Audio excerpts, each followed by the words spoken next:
على هدى من ربهم وأولئك هم المفلحون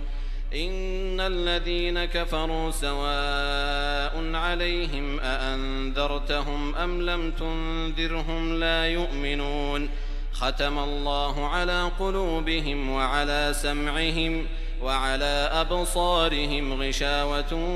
ولهم عذاب عظيم ومن الناس من يقول آمنا بالله وباليوم الآخر وما هم بمؤمنين الله أكبر الله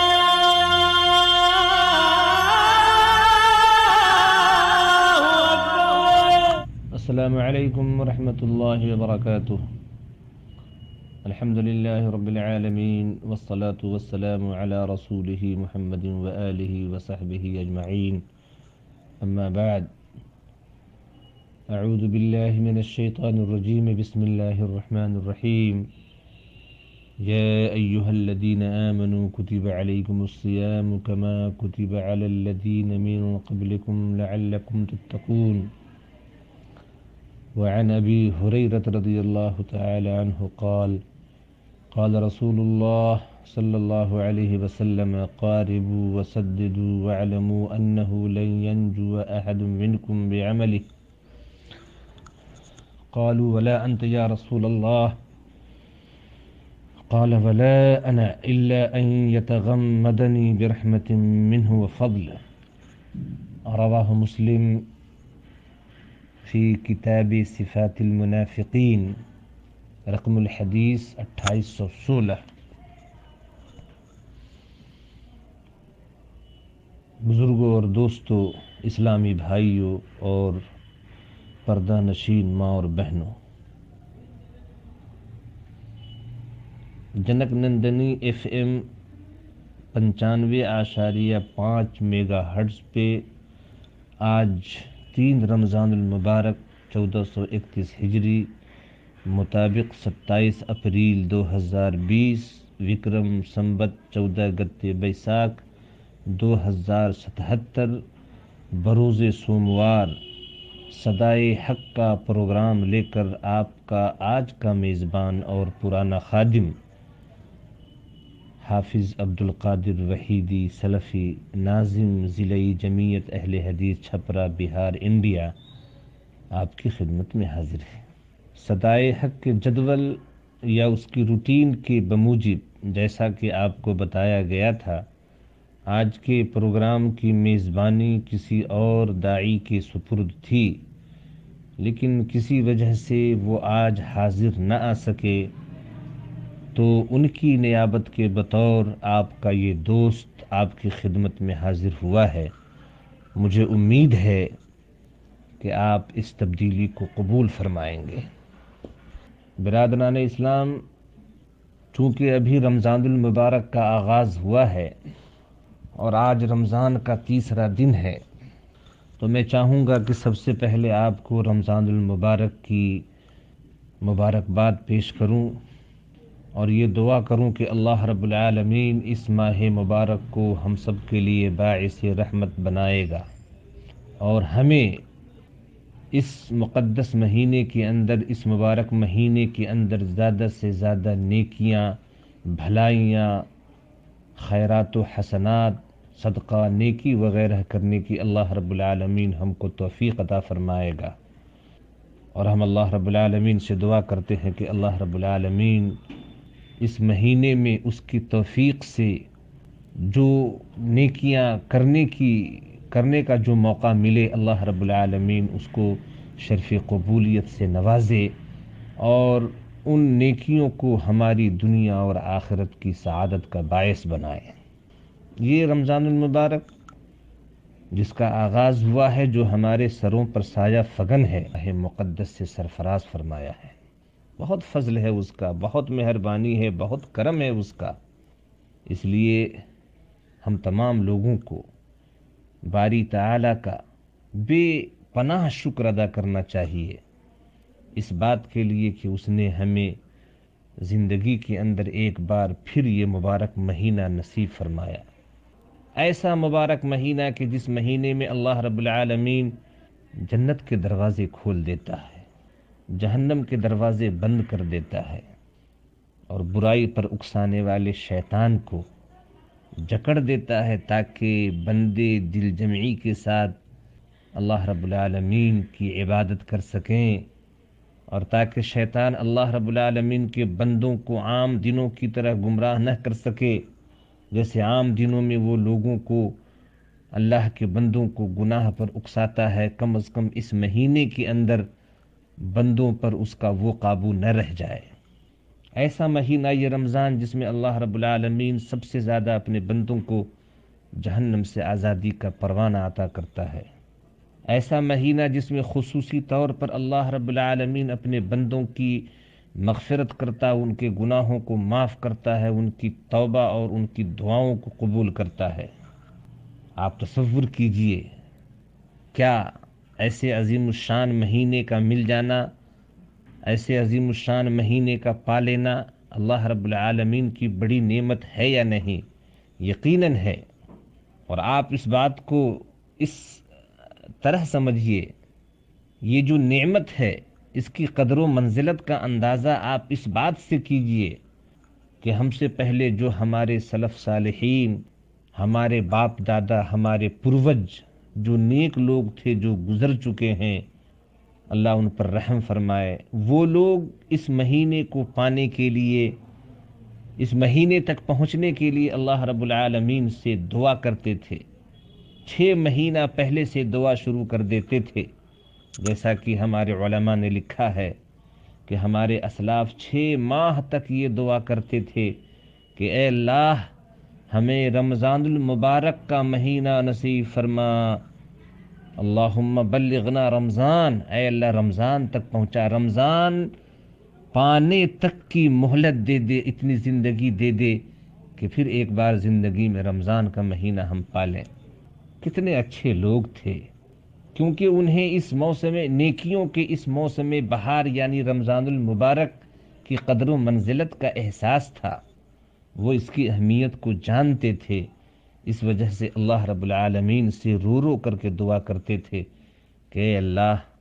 ہمیں رمضان تک پہنچائیے۔ اور کمال یہ ہے کہ جب رمضان کا مہینہ گزر جاتا تو وہ اس بات کی دعا کرتے کہ اے اللہ ہم نے اس مہینے میں جو عبادات کی ہیں تو انہیں قبول فرما، کیونکہ وہ اس بات کو جانتے تھے کہ یہ مہینہ کس قدر اہم ہے۔ ہمارے یہاں بھی رمضان المبارک آتا ہے، لیکن رمضان المبارک کا استقبال ہم اس انداز سے نہیں کرتے، یا اس کی اہمیت کو نہیں سمجھتے، یا اس کو وہ مقام نہیں دیتے، اور لہو و لعب کے اندر یا عام دنوں کی طرح ہماری زندگی گزر جاتی ہے اور ہم کو اس کا احساس تک نہیں ہوتا۔ آج کی مجلس میں، آج کے اس پروگرام میں میرا عنوان یہ ہے کہ رمضان کے روزوں کا مقصد ہے حصول تقوی۔ رمضان اس لیے آتا ہے کہ وہ لوگوں کو، ہم کو، آپ کو اللہ رب العالمین سے ڈرنے والا بنائے، متقی اور پرہیزگار بنائے۔ آج ہم اس بات پر غور کریں گے اور یہ سماعت کریں گے کہ رمضان المبارک کے جو روزے فرض کیے گئے ہیں، جیسا کہ اللہ رب العالمین نے سورہ بقرہ کی آیت نمبر 183 کے اندر فرمایا ہے، کیا اس کا مقصد پورا ہو رہا ہے؟ رمضان المبارک آتا ہے تو ہمارے دلوں کے اندر وہ صفات پیدا کرتا ہے جسے تقویٰ کہتے ہیں، تقویٰ جیسی صفت ہمارے اندر پیدا کرتا ہے یہ روزہ، یہ ہم غور کریں گے۔ کچھ تقویٰ کے بارے میں بات ہوگی انشاءاللہ تعالی۔ میرے بھائیو، دوستو، بزرگو، اللہ رب العالمین نے فرمایا ہے، یا ایہا الذین آمنوا کتب علیکم الصیام کما کتب علی الذین من قبلکم لعلکم تتقون، بہت مشہور آیت ہے، سورہ بقرہ کی یہ 183 نمبر کی جو آیت ہے بہت مشہور ہے۔ اس کا ترجمہ یہ ہے، اللہ رب العالمین فرماتا ہے، یا ایہا الذین آمنوا، اے ایمان والو، ہم نے تمہارے اوپر رمضان کے روزے فرض کیے ہیں جیسا کہ تم سے پہلی امتوں پر بھی فرض کیا گیا تھا، لعلکم تتقون، تاکہ تم متقی ہو جاؤ، تاکہ تم پرہیزگار ہو جاؤ۔ اس آیت کے اندر اللہ رب العالمین نے 3 باتیں بیان فرمائی ہیں۔ پہلی بات تو یہ کہ رمضان کے روزوں کی فرضیت کا اعلان فرمایا، کتب علیکم الصیام، اس امت کے اوپر رمضان المبارک کے روزوں کو فرض کیا جا رہا ہے۔ اللہ رب العالمین نے پہلے اس بات کا اعلان فرمایا، اس بات کو کہا کما کتب علی الذین من قبلکم، اور دوسری بات یہ فرمائی بطور تسلی کے، اس امت کو تسلی دیتے ہوئے، دلاسا دیتے ہوئے۔ اللہ اکبر، اللہ رب العالمین کی رحمت اور اس کا فضل دیکھیے،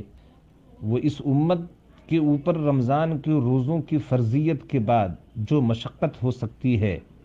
اس مشقت کو کم کرنے کے لیے، اس کے احساس کو کم کرنے کے لیے اللہ رب العالمین یہ کہہ رہا ہے کہ تم اس معاملے میں پہلی امت یا پہلی قوم نہیں ہو،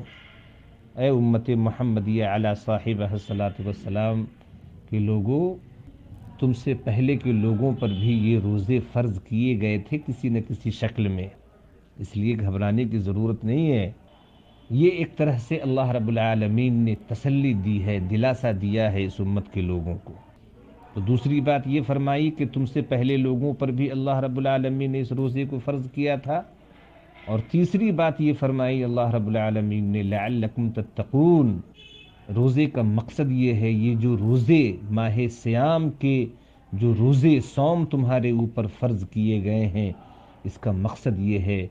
کہ تمہارے دلوں کے اندر اللہ کا تقوی پیدا ہو جائے، تم اللہ سے ڈرنے لگو، اللہ کی خشیت تمہارے دل کے اندر پیدا ہو جائے۔ اور کامیاب وہی ہے جس کے دل کے اندر اللہ رب العالمین کا ڈر پیدا ہو جائے، جو متقی ہو جائے، جو اللہ رب العالمین سے ڈرنے لگے، وہی شخص یہاں بھی اس دنیا کے اندر بھی کامیاب ہے، اور آخرت کے اندر بھی یہ تقوی ہی باعث ہے کامیابی کے قدم چومنے کی۔ کچھ باتیں غور کرنے کی ہیں، جیسے کہ اللہ رب العالمین نے اس جملہ میں لعلکم تتقون میں آپ غور فرمائیے، لعل کا لفظ اللہ رب العالمین نے استعمال فرمایا ہے، جو امید کے معنی میں آتا ہے، رجا اور امید کے معنی میں آتا ہے، اور ایسے موقع پر بولا جاتا ہے جہاں کسی فعل کا وقوع، یعنی کسی فعل کا ہونا، کسی کام کا ہونا یقینی نہ ہو، کنفرم نہ ہو، تو ایسے موقع پہ لعل کا استعمال کیا جاتا ہے۔ اللہ رب العالمین کی وحدانیت کا اقرار اور ایمان لانے کے نتیجہ میں نجات اور جنت کا حصول اللہ رب العالمین کے وعدے کے مطابق یقینی ہے کہ کوئی آدمی موحد ہے، اللہ کے توحید کا اقراری ہے اور صاحب ایمان بھی ہے، تو انشاءاللہ تعالی قیامت کے دن اللہ رب العالمین اسے جہنم سے نجات دے گا اور جنت کے اندر داخل کرے گا، یہ اللہ رب العالمین کا وعدہ ہے۔ لیکن آپ غور فرمائیں کہ اس یقینی چیز کو، اس یقینی شے کو امید اور رجا کے عنوان سے بیان کرنے میں حکمت یہ ہے کہ انسان جان لے کہ اس کا کوئی عمل بذات خود نجات اور جنت کی قیمت نہیں بن سکتا۔ کوئی یہ نہ سمجھے کہ ہماری نمازیں اور ہماری نیکیاں یا جو کچھ بھی وہ بھلائی خیرات و حسنات کر رہا ہے وہ جنت کی ضمانت ہیں یا اس کے بدلے میں جنت مل جائے گی۔ لفظ لعل کے ذریعہ اس بات کو بتانے کا یہی فلسفہ ہے کہ انسان اس بات کو جان لے کہ اس کا کوئی عمل بذات خود نجات اور جنت کی قیمت نہیں بن سکتا، بلکہ فضل الہی ہی اس کا سبب ہے۔ ایمان و عمل کی توفیق میسر ہونا اس فضل ربی کی علامت ہے، علت نہیں ہے۔ چنانچہ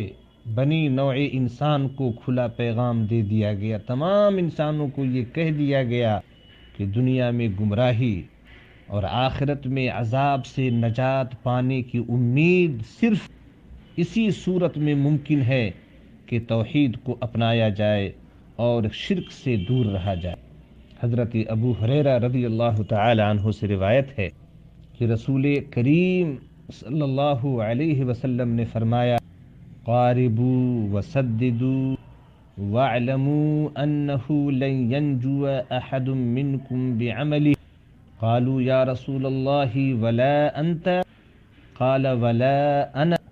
الا ان يتغمدني الله برحمة منه وفضل۔ جیسا کہ میں نے کہا صحیح مسلم کی حدیث نمبر 2816 ہے۔ اس حدیث کا مفہوم یہ ہے، اللہ کے نبی فرماتے ہیں کہ اے لوگو میانہ روی اختیار کرو۔ میانہ روی کا مطلب یہ ہے کہ تمام چیزوں کے اندر اعتدال ہونا چاہیے۔ جو عمل کرو مستقل کرو، کم کرو لیکن اعتدال کے ساتھ کرو، میانہ روی اختیار کرو اور ٹھیک طریقہ سے عمل کرو۔ ٹھیک کا مطلب یہ ہے کہ نبی کریم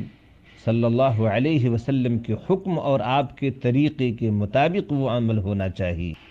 کیونکہ خلاف پیمبر کسے رہ گزید کہ ہرگز بمنزل نہ خواہد رسید۔ پیمبر کے خلاف، ان کے طریقے کے خلاف جو گیا کبھی منزل کو نہیں پہنچ سکے گا۔ تو اس حدیث کے پہلے ٹکڑے کے اندر اللہ کے نبی صلی اللہ علیہ وسلم نے فرمایا کہ اعمال کے اندر بلکہ پوری زندگی کے اندر اعتدال ہونا چاہیے، میانہ روی ہونا چاہیے۔ یہی اسلام کا مطلوب ہے، یہی مقصود ہے۔ اور جو بھی اعمال ہوں وہ ٹھیک طریقے سے ادا کیے جائیں، وسددوا، افراط نہ ہو، تفریط نہ ہو، غلو نہ ہو، بدعات کا مرکب نہ ہو اور شرک سے عبارت نہ ہو، بلکہ اللہ رب العالمین کے بتائے ہوئے اور نبی کریم صلی اللہ علیہ وسلم کے طریقے کے مطابق۔ وَاعْلَمُوا، اور جان رکھو کہ تم میں سے کوئی آدمی اپنے عمل کی وجہ سے نجات نہیں پائے گا۔ کمال کی بات ہے، صحابہ کرام پوچھ لیتے ہیں وَلَا أَنْتَ یا رسول اللہ، بہت بڑی بات کہہ دی گئی ہے کہ کوئی آدمی یہ نہ سمجھے کہ اس کے اعمال اس کی نجات اور جنت کی ضمانت ہیں،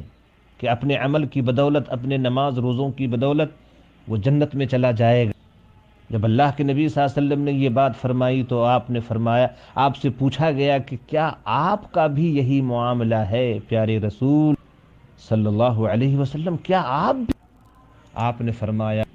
جی ہاں میں بھی، ولا میرا بھی یہی معاملہ،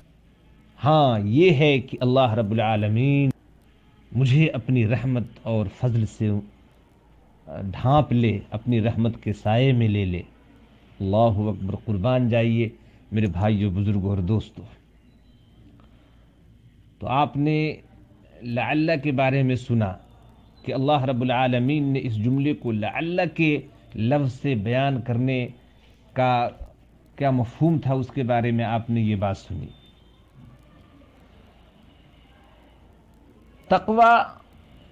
تقوی کیا ہے؟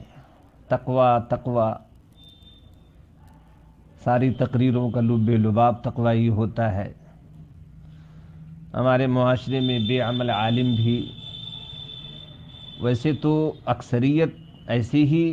بے عمل علماء کی ہے۔ افسوس کی بات یہ ہے کہ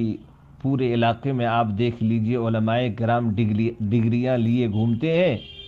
لیکن مساجد میں دیکھیے تو وہی غربا آ کر کے صف آرا ہوتے ہیں اور مولاناؤں کا کہیں عطا پتہ نہیں ہوتا۔ آیت کا آخری ٹکڑا جو ہے لعلکم تتقون، تو تقوی کیا ہے؟ یہ ضمیر کے احساس، شعور کی پاکیزگی اور اللہ تعالی سے مستقل ڈرتے رہنے کا نام ہے۔ زندگی کی راہ گزر پر کانٹوں سے بچتے ہوئے چلتے کا نام تقوی ہے۔ ایسی راہ گزر جہاں رغبتوں اور شہوتوں کے کانٹے ہیں، جہاں آرزوؤں اور تمناؤں کی خاردار جھاڑیاں ہیں، جہاں جھوٹے خوف اور نادیدہ خطرات چھائے ہوئے ہیں، جہاں جھوٹی امیدیں اور ناتمام آرزویں دامن تھام لیتی ہیں، جہاں انسان ان لوگوں سے ڈرتا ہے جو اسے کوئی نفع یا نقصان نہیں پہنچا سکتے۔ اگر انسان ان تمام دنیاوی امور کو دین کے تابع کر لے اور اللہ رب العالمین سے لو لگائے تو اسی کا نام تقوی ہے۔ تقوی بڑا جامع لفظ ہے، اس کے اندر نیکی کا شوق اور اعمال قبیحہ سے نفرت اور اجتناب تک شامل ہے۔ یہ وصف ایک محتاط زندگی اختیار کرنے کا متقاضی ہے۔ صاحب تقوی شخص جس کے اندر تقوی ہوتا ہے، ایسا آدمی انتہائی پھونک پھونک کر قدم رکھتا ہے، اور ایسا کوئی کام نہیں کرتا جس میں حرمت اور کراہت کا کوئی شائبہ بھی ہو۔ قرآن مجید میں بارہا تقوی کا حکم دیا گیا ہے۔ اللہ رب العالمین سورہ آل عمران کی آیت نمبر 102 اور 103 کے اندر فرماتا ہے، یا ایہا الذین آمنوا اتقوا اللہ حق تقاتہ ولا تموتن الا وانتم مسلمون واعتصموا بحبل اللہ جميعا ولا تفرقوا واذكروا نعمة الله عليكم إذ كنتم أعداء فألف بين قلوبكم فأصبحتم بنعمته إخوانا وكنتم على شفا إلى آخر الآية۔ آپ محسوس مت کیجئے گا، مجھے آیت یاد ہے، لیکن آپ اس کا ترجمہ سماعت فرمائیے۔ اللہ فرماتا ہے اتقوا اللہ حق تقاتہ،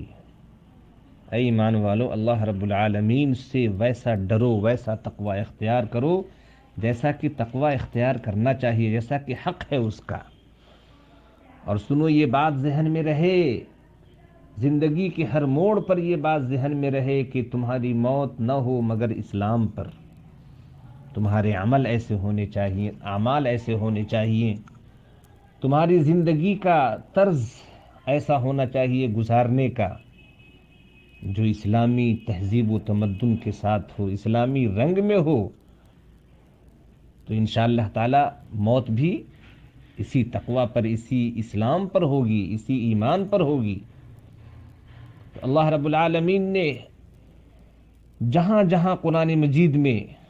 مطلب بارہا تقوی کا جو حکم دیا ہے، اس میں سے ایک آیت ہے اتقوا اللہ حق تقاتہ ولا تموتن الا وانتم مسلمون۔ اللہ تعالیٰ سے ڈرو جیسا کہ اس سے ڈرنا چاہیے،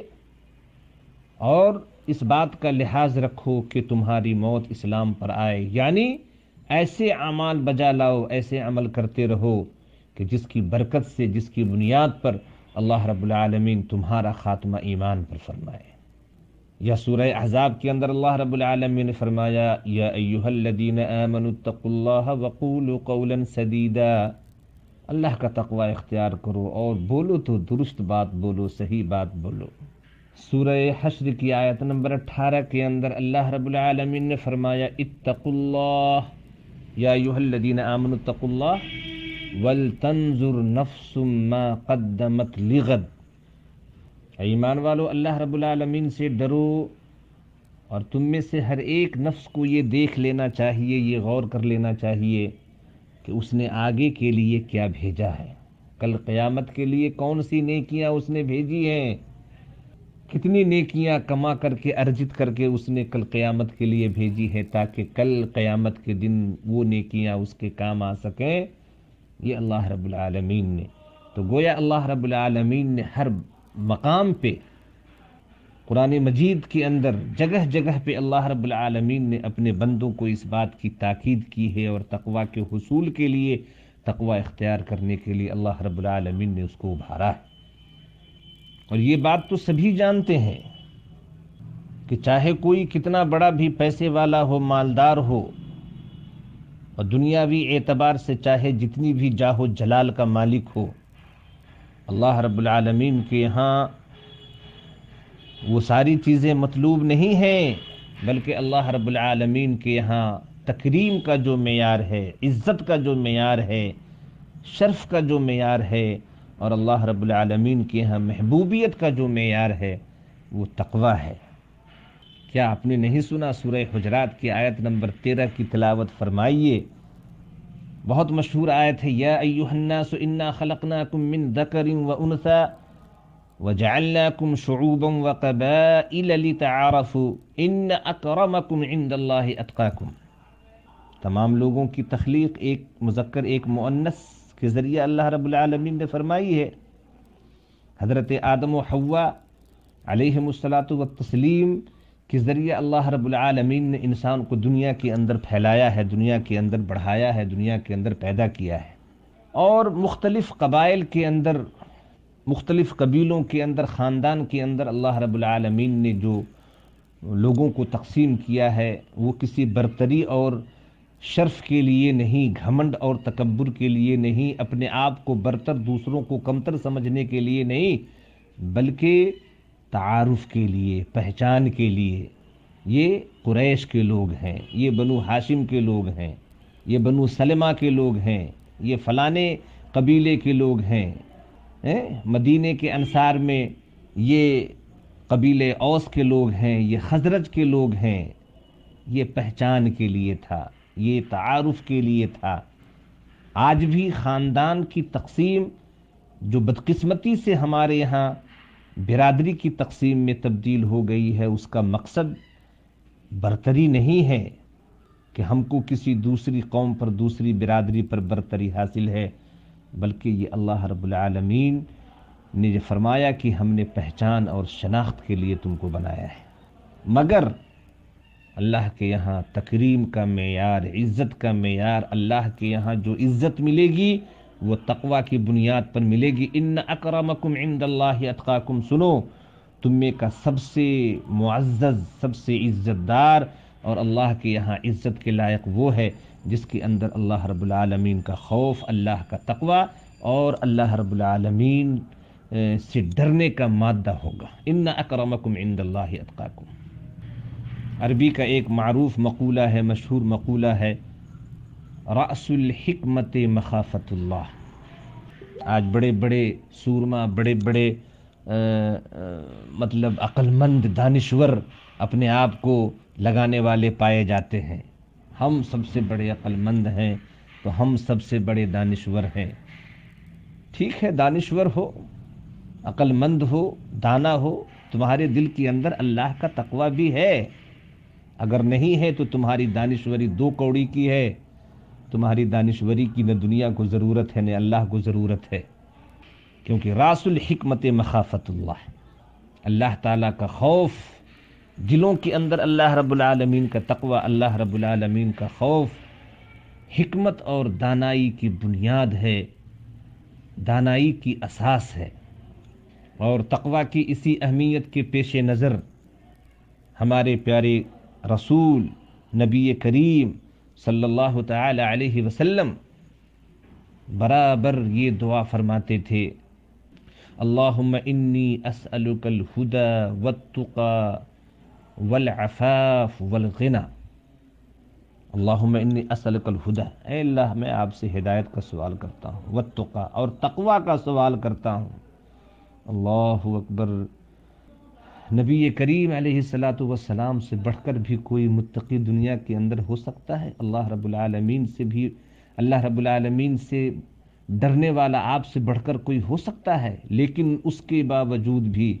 آپ نے ایک موقع پر فرمایا تھا، واللہ انی لاخشاکم واتقاکم، قسم ہے اللہ کی، اس ذات کی جس کے ہاتھ میں میری جان ہے، کہ میں تم سب لوگوں میں سب سے زیادہ اللہ رب العالمین سے ڈرنے والا اور اس کا تقوی اختیار کرنے والا ہوں۔ تو آپ یہ دعا فرماتے تھے، اللہم انی اسألک الہدی والتقی والعفاف والغنی، میں آپ سے ہدایت کی، تقوی پرہیزگاری کی، پاک دامنی کی اور تونگری کی، غنا کی، حوث، حرص و حوث سے پاک جو دل ہوتا ہے، اللہ رب العالمین کے فیصلے پر اور اس کی وہ جو عطا فرماتا ہے اس پر قناعت کرنا، جو دل ایسا ہو، میں ایسی تونگری کا سوال کرتا ہوں۔ میرے بھائیو، بزرگوں اور دوستو، بیہقی کی بڑی مشہور روایت ہے، حضرت ابو ہریرہ رضی اللہ تعالی عنہ سے مروی روایت، فرماتے ہیں کہ پیارے رسول صلی اللہ علیہ وسلم نے فرمایا کہ ثلاث منجیات و ثلاث مہلکات، فاما المنجیات فتقوى اللہ فی السر والعلانیہ، والقول بالحق فی الرضا والسخط، والقصد فی الغنى والفقر، واما المہلکات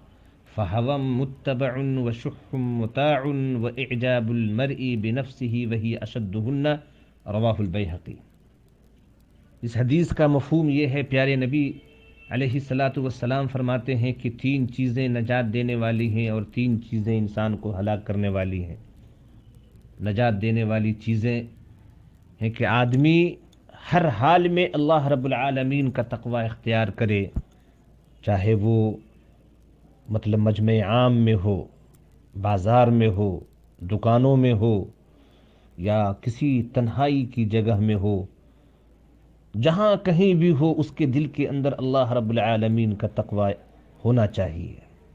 یہ نہیں کہ مجلسوں کے اندر آدمی اپنی پارسائی کا بیان کرتا پھرے اور اپنی پارسائی کے قصے بیان کرتا پھرے، نماز پڑھنے والوں کے ساتھ رہے تو مسجد میں جا کر کے نماز بھی پڑھ لے، اور جب تنہائی اختیار کرے اللہم احفظنا اللہم احفظنا۔ آج یہ برائی امت مسلمہ کی گھٹی میں پڑی ہوئی ہے۔ اللہ اکبر، اللہ ہم سب کو بچائے۔ تنہائی میں ہم جب ہوتے ہیں تو یہ مان لیتے ہیں کہ یہاں کوئی نہیں دیکھ رہا ہے۔ اس سلسلے میں حضرت ثوبان رضی اللہ تعالی عنہ سے مروی ایک روایت آتی ہے کہ ایسے لوگ جو مجلسوں کے اندر نیکیاں اور پرہیزگاریاں اختیار کرتے ہیں، ظاہری طور سے نمازیں پڑھتے ہیں، آپ نے فرمایا کہ لَأَعْلَمَنَّ اقواما، میں ایسے لوگوں کو جانتا ہوں، ایسے لوگ قیامت کے دن تہامہ کی پہاڑی کے طرح نیکیاں اور مطلب ثواب، اجر و ثواب لے کر کے پہنچیں گے، لیکن اللہ رب العالمین اس کو ہباء منصورا کر دے گا، چھو کر دے گا، ہوا میں اڑا دے گا، ریزہ ریزہ کر دے گا۔ صحابہ کرام نے کہا کہ وہ کون لوگ ہیں اللہ کے نبی صلی اللہ علیہ وسلم، ہمیں بتائیے تاکہ ہم جانیں۔ آپ نے فرمایا کہ وہ دوسری دنیا کی مخلوق نہیں ہوں گے، تمہاری طرح ہوں گے، تمہارے بھائی برادر ہوں گے، تمہاری طرح 2 ہاتھ، تمہاری طرح 2 آنکھیں، 2 کان، 2 پیر، لیکن معاملہ یہ ہوگا کہ جب وہ تنہائی اختیار کریں گے تو اللہ رب العالمین کی حرام کردہ چیزوں کو حلال کر لیں گے۔ موبائل کو لے لیجیے، آج تو ہر ہاتھوں میں یہ موبائل ہے، عالم ہو کہ جاہل، مولانا ہو کہ مولوی، حافظ ہو کہ قاری، اور تصور کیجئے رات میں جب آدمی بستر پہ جاتا ہے تو اس کا کیسا کیسا استعمال کرتا ہے، سوائے اس کے جس کو اللہ رب العالمین اس عظیم برائی سے بچا لے۔ اللہ ہم سب کو اس فتنے سے، مطلب دین و ایمان اور نیکیوں کو ختم کر دینے والی جو یہ بیماری ہے، اس سے اللہ رب العالمین بچائے، اور ہمیں تنہائی کے اندر بھی اپنی خشیت ہمارے دلوں کے اندر بٹھا دے، اپنا تقوی ہمارے دلوں کے اندر پیدا فرما دے۔ تو نجات دینے والی جو 3 چیزیں نبی کریم علیہ الصلاۃ والسلام نے بیان فرمائی، نمبر 1 فتقوی اللہ فی السر والعلانیہ، تنہائی ہو یا کھلے عام ہو، ہر حال میں آدمی اللہ کا تقوی اختیار کرے۔ والقول بالحق فی الرضا والسخط، اور چاہے خوشی کا معاملہ ہو یا ناخوشی ہو، آدمی نارمل حالت میں ہو یا غصے کی حالت میں ہو، بات کہے تو بالکل صحیح اور حق بات بولے۔ یہ نہیں کہ جب غصہ ہو تو اول فول بکنا شروع کر دے، مادر پیدر کرنا شروع کر دے، جیسا کہ عام طور سے آج عام لوگوں کا نہیں اہل علم کا وتیرہ بنتا جا رہا ہے۔ تو زبان پہ کنٹرول ہونا چاہیے، خوشی ہو کہ ناخوشی، غصہ ہو کہ اعتدال کی حالت، آدمی کو ہر حال میں صحیح بات، حق بات بولنا چاہیے۔ یہ دوسری کلید ہے نجات کی۔ اور تیسری جو چیز بیان فرمائی، والقصد فی الغنا والفقر، اور آدمی چاہے غربت کی حالت میں ہو، چاہے مالداری کی حالت میں ہو، خوشحالی کا زمانہ ہو کہ بدحالی کا زمانہ، ہر حال میں میانہ روی اختیار کرے آدمی۔ اور ہلاک کرنے والی 3 چیزیں اللہ کے نبی صلی اللہ علیہ وسلم نے فرمائی، فَهَوًا مُتَّبَعٌ وَشُحٌ مُتَاعٌ، کہ آدمی خواہشات کا غلام ہو جائے۔ نمبر 1 فَهَوًا مُتَّبَعٌ، جو من میں آ رہا ہے کر رہے ہیں، وَشُحٌ مُتَاعٌ، اور طبیعت کے اندر جو بخالت پائی جاتی ہے اس بخالت کا آدمی غلام بن کر رہ جائے، اللہ کی راہ میں خرچ نہ کرے، دین کی راہ میں خرچ نہ کرے، غریبوں پر خرچ نہ کرے، حقدار کو اس کا حق نہ دے، وعلی ھذا القیاس، یہ دوسری چیز ہے، وإعجاب المرء بنفسه وہی اشدہن، اور تیسری جو بدترین چیز ہے وہ یہ کہ آدمی اپنے آپ کو سب سے برتر سمجھے، اپنے سامنے کسی کا چراغ جلنے نہ دے، اور اپنی بات کو، اپنے قول کو، اپنی شخصیت کو، اپنی زندگی کو، اپنے اعمال کو تمام لوگوں کے اعمال، بات وغیرہ وغیرہ سے بہتر سمجھے۔ اور اللہ کے نبی صلی اللہ علیہ وسلم نے فرمایا کہ یہ چیز انتہا درجے کی خطرناک چیز ہے۔ میرے بھائیو، بزرگوں اور دوستو، یہ اللہ کے نبی صلی اللہ علیہ وسلم کی تعلیمات ہیں تقویٰ کے حوالے سے، چونکہ رمضان المبارک کا مہینہ بھی اسی تقویٰ کا پیغام لے کر کے آیا ہے کہ لوگوں کو متقی بنا سکے، لوگوں کے دلوں میں تقویٰ پیدا کر سکے، لوگ اس کی اہمیت کو جانیں، اس کی اہمیت کو سمجھیں۔ اس حوالے سے کچھ باتیں آپ کے سامنے عرض کی گئیں۔ اس سلسلے کی ایک آخری بات میں آپ کے سامنے بیان کرنا چاہتا ہوں، اس کے اندر بڑا جذباتی پہلو بھی ہے۔ قبل اس کے کہ میں اس بات پر آؤں، میں ایک حدیث آپ کے سامنے رکھنا چاہتا ہوں۔ یہ حدیث مسند احمد، ترمذی اور دارمی کی ہے۔ پیارے نبی صلی اللہ علیہ وسلم نے فرمایا کہ، بلکہ حضرت ابو ذر کی روایت ہے، کہتے ہیں کہ مجھ کو اللہ کے نبی صلی اللہ علیہ وسلم نے فرمایا مخاطب کر کے کہ اے معاذ، اتق اللہ حیثما کنت، سنو جہاں کہیں رہو تم اللہ سے ڈرتے رہو، اللہ کا تقوی اختیار کرتے رہو۔ واتبع السیئۃ الحسنۃ، اگر کوئی گناہ ہو جائے، کسی طرح کی کوئی غلطی ہو جائے تو اس کے فوراً بعد کوئی نیکی کر لو، نیکی کا کوئی کام کر لو۔ یہ نیکی، برائی کے بعد، گناہ کے بعد یہ نیکی جو تم کرو گے اس برائی کو ختم کر دے گا، تمہاری نیکی جو ہے برائی کو ختم کر دے گی۔ وخالق الناس بخلق حسن، اور سنو لوگوں سے ہمیشہ اچھے اخلاق سے بات کرو، منہ مت پھلائے رہنا، گال مت پھلائے رہنا، سانٹ کی طرح کرتے رہنا، ایسا مت کرنا، بلکہ لوگوں کے ساتھ اچھے اخلاق سے ملنا، ہنس کر کے ملنا، اس لیے کہ تمہارا اپنے بھائی کا استقبال اس طرح کرنا کہ تمہارے چہرے پہ بشاشت ہو، مسکراہٹ ہو، یہ بھی تمہارے لیے صدقہ ہے۔ میں یہ کہہ رہا تھا کہ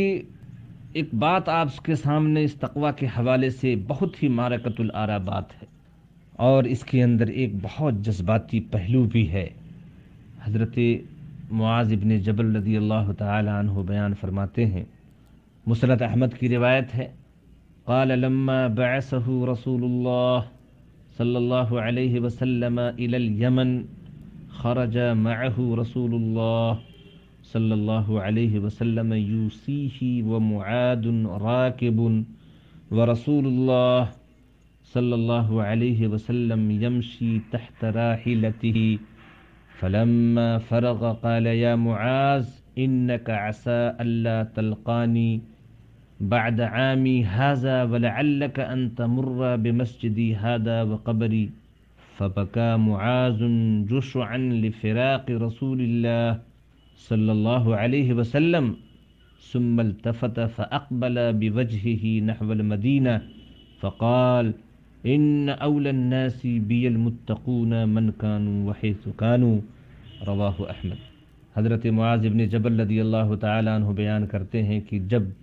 رسول کریم صلی اللہ علیہ وسلم نے انہیں یمن کی جانب بھیجا، یمن کی طرف بھیجا، تو اللہ کے نبی صلی اللہ علیہ وسلم انہیں چھوڑنے کے لیے اور کچھ دور ان کے ساتھ ان کو چھوڑنے کے لیے گئے۔ صورتحال یہ تھی کہ حضرت معاذ رضی اللہ تعالی عنہ سواری پر تھے اور نبی کریم صلی اللہ علیہ وسلم پیدل چل رہے تھے، نبی کریم صلی اللہ علیہ وسلم پیدل چل رہے تھے، یمشی تحت راحلتہ، اور ان کو وصیت کرتے جا رہے تھے کہ وہاں جا کر کے یہ کرنا۔ حدیث کے اندر اس کی پوری تفصیل موجود ہے کہ پہلے جا کر کے توحید کی دعوت دینا، اگر وہ توحید کو تسلیم کر لیں تو ان کو بتانا کہ اللہ رب العالمین نے ان کے اوپر نمازیں فرض کی ہیں 5 وقت کی، پھر زکوٰۃ کے بارے میں، پھر روزوں کے بارے میں ان سے یہ ساری چیزیں ان کو سمجھاتے جا رہے تھے۔ جب یہ باتیں کہہ چکے تو فرمایا کہ یا اے معاذ، تم یمن جا رہے ہو، تم آئندہ سال یا جب بھی لوٹ کر کے وہاں سے آؤ گے تو شاید تمہاری ملاقات مجھ سے نہ ہو سکے، اور ممکن ہے کہ جب تم آؤ تو مسجد نبوی میں میری قبر بن چکی ہو، اور تمہارا گزر میری قبر سے ہوگا، مجھ سے ملاقات نہیں ہوگی۔ یہ بڑا جذباتی منظر تھا، دلوں کو چیر دینے والا تھا۔ صحابہ کرام رضوان اللہ تعالی علیہم اجمعین کے لیے یہ بڑا سوہان روح یہ بات تھی کہ اب ہم اللہ کے نبی صلی اللہ علیہ وسلم کو نہیں دیکھ پائیں گے۔ یہ اس کا تصور ایک صحابی رسول ہی کر سکتا ہے، یا جس کے دل میں اللہ رب العالمین نے اپنے نبی علیہ الصلاۃ والسلام کی بے پناہ محبت رکھ دی ہو۔ تو جب یہ جملہ اللہ کے نبی صلی اللہ علیہ وسلم نے حضرت معاذ بن جبل سے کہا کہ انک عسى الا تلقانی بعد عامی ھذا، اس سال کے بعد جب کبھی تم وہاں سے لوٹ کر کے آؤ گے یمن سے تو مجھ سے ملاقات نہیں ہوگی، بہت ممکن ہے کہ شاید مجھ سے ملاقات نہ ہو، اور شاید تمہارا گزر اس مسجد میں میری قبر سے ہوگا۔ فبکا معاذ جشعا بفراق رسول اللہ، حضرت معاذ بن جبل نبی کریم صلی اللہ علیہ وسلم کی جدائی کے تصور کر کے مطلب رونے لگے، آہو بکا کرنے لگے، اور اللہ کے نبی صلی اللہ علیہ وسلم نے اپنا چہرہ مدینے کی طرف کر لیا، اس لیے کہ جتنا وہ نبی کے چہرے کو دیکھیں گے اسی قدر آہو بکا کریں گے۔ شاید اسی وجہ سے اللہ کے نبی صلی اللہ علیہ وسلم نے اپنا چہرہ مدینے کی طرف کر لیا۔ جب حضرت معاذ بن جبل رضی اللہ تعالی عنہ کے دل کا غبار کچھ کم ہوا اور ان کی آہو بکا کچھ کم ہوئی، تو پھر اللہ کے نبی صلی اللہ علیہ وسلم نے اپنے چہرے کو ان کی طرف کر لیا اور کہا کہ گھبرانے کی بات نہیں ہے، تم نے دنیا کی اس جدائی کو بہت زیادہ مطلب دل پہ لے لیا، یہ ٹھیک ہے، لیکن گھبراؤ نہیں، یہ جدائی چند روزہ جدائی ہے۔ قیامت کے دن مجھ سے آ ملیں گے وہ سارے لوگ جن کے دلوں کے اندر تقویٰ ہو۔ آپ نے جو لافانی جملہ کہا تھا وہ اس طرح کہ ان اول الناس بی المتقون من کانوا وحیث کانوا۔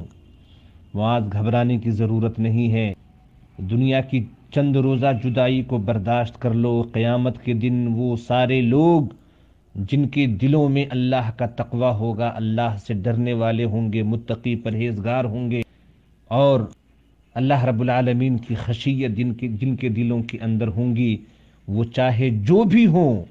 اور چاہے دنیا کے کسی خطے میں ہوں، عرب میں ہوں کہ عجم میں ہوں، امریکہ میں ہوں کہ روس میں ہوں، ہندوستان میں ہوں کہ پاکستان میں ہوں کہ کہیں بھی دنیا کے کسی خطے میں ہوں، اگر ان کے دلوں کے اندر اللہ کا ڈر ہے، اللہ کا خوف ہے، اللہ سے ڈرنے والے ہیں، متقی اور پرہیزگار ہیں، تو قیامت کے دن جنت میں وہ میرے آس پاس ہوں گے، میرے نزدیک ہوں گے، میرے ارد گرد ہوں گے۔ یہ انعام ہے تقویٰ۔ تو یہ رمضان المبارک جو آیا ہے یہی پیغام لے کر کے آیا ہے، یہی میسج لے کر کے آیا ہے، بلکہ اللہ رب العالمین کی طرف سے یہی سوغات لے کر کے آیا ہے کہ لوگ اپنے دلوں کے اندر اللہ کا تقویٰ پیدا کریں، اللہ سے ڈرنے والے بن جائیں، اللہ کی خشیت اختیار کرنے والے بن جائیں، چاہے وہ مجلس ہو، چاہے وہ تنہائی کا عالم ہو، ہر حال میں اللہ رب العالمین سے ڈرنے والے بن جائیں، کیونکہ یہی چیز انسان کی کامیابی کی ضمانت ہے، اور یہی اللہ رب العالمین کے یہاں کام آنے والی تھی۔ میرے بھائیو، بزرگوں اور دوستو، حضرت عبداللہ ذو البجادین رضی اللہ تعالی عنہ کا واقعہ تاریخ کے اندر ہے۔ جب میں پڑھتا ہوں تو میرے رونگٹے کھڑے ہو جاتے۔ تقویٰ کا کیا انعام ملتا ہے حضرت عبداللہ ذو البجادین رضی اللہ تعالی عنہ کے قصے کے اندر ہے۔ یہ یتیم بچہ تھا، کسی زمانے میں اس کا نام عبد العزیٰ بن نہم ہوا کرتا تھا، نہم یا نہم جو کچھ بھی ہو۔ اپنی چچا کی کفالت میں تھے، ان کی بکریاں چراتے تھے اور وہی ان کو کھلاتے پلاتے تھے۔ حضرت عبداللہ ذو البجادین رضی اللہ تعالی عنہ محسوس کر رہے تھے کہ عرب کا بیشتر قبیلہ اسلام کے دامن میں پناہ لے چکا ہے، کفر کا زور ختم ہو چکا ہے، اور وَرَأَيْتَ النَّاسَ يَدْخُلُونَ فِي دِينِ اللَّهِ أَفْوَاجًا، لوگ جوق در جوق اسلام کے دامن میں پناہ لے رہے ہیں، اور ہمارے چچا ہیں جو ابھی تک کفر پر جمے ہوئے ہیں۔ وہ چاہتے تھے کہ چچا قبول اسلام کریں تو ان کے ساتھ میرا بھی قبول اسلام ہو جائے، بہت انتظار کیا لیکن چچا ٹس سے مس نہیں ہوئے۔ تو ایک دن انہوں نے اپنے چچا سے کہا کہ چچا، میں یہ دیکھ رہا ہوں کہ سارا عرب اسلام قبول کر رہا ہے، مجھے امید تھی کہ آپ بھی سمجھداری کا ثبوت دیں گے اور اسلام قبول کریں گے، لیکن میں دیکھ رہا ہوں کہ آپ ٹال مٹول سے کام لے رہے ہیں اور اسلام کے لیے آپ کے دل میں کوئی جگہ نہیں ہے۔ تو ممکن ہے کہ آپ کو اپنی زندگی سے امید ہو کہ آپ کی زندگی اتنی وفا کرے گی کہ آپ کسی زمانے میں اسلام قبول کریں گے، لیکن مجھے اپنی زندگی کا کوئی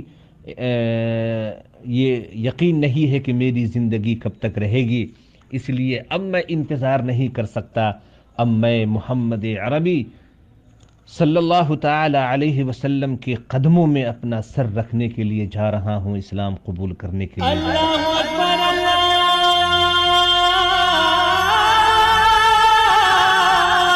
اکبر، اللہ اکبر، اللہ